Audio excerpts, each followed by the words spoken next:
It took Alex Gordon 5 years before he finally blossomed into a player resembling anything like the amateur hype prospect that he came into the league as. But at 30 years old now, he's pretty dependable with a definable fantasy value. Gordon has been shuffled around the lineup quite a bit throughout his career, mostly because he's a tweener.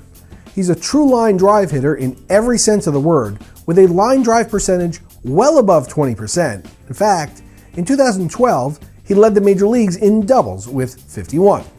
Now, assuming a player has been healthy, I like to look at their last 3 years worth of playing time to get a good gauge on their skill set. That often takes into account the bad, the good, and the most probable. Now, when Alex does lift the ball, he has the power to hit it out, averaging 19 home runs the past 3 seasons, and he can run a bit too, averaging 13 stolen bases over that span. And his on-base percentage and base running skills do not go to waste either, as Alex has averaged scoring 95 runs a year during the 3-year time frame. Last season, Alex spent the majority of his time in the leadoff spot, but this season, he'll be locked into the 5-hole as to drive-in runs. Now, the Royals have surrounded Gordon with perhaps the best offensive cast since the third baseman turned outfielder has been in Kansas City, and with his ability to drive the ball from gap to gap, I fully expect that Alex will have a very realistic shot to crack the century mark in RBIs this season.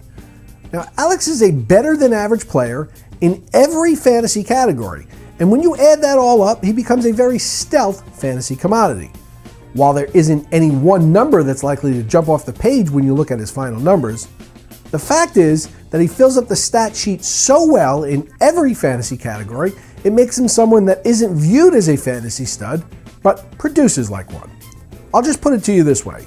If you had a player with Alex Gordon stats at every position in a highly competitive mixed 5x5 league, you would likely win every offensive statistical category. And the fact that he's won a Gold Glove in left field the last 3 consecutive years, well, that doesn't hurt you mega fantasy yahoos who play with defensive metrics as part of your scoring either.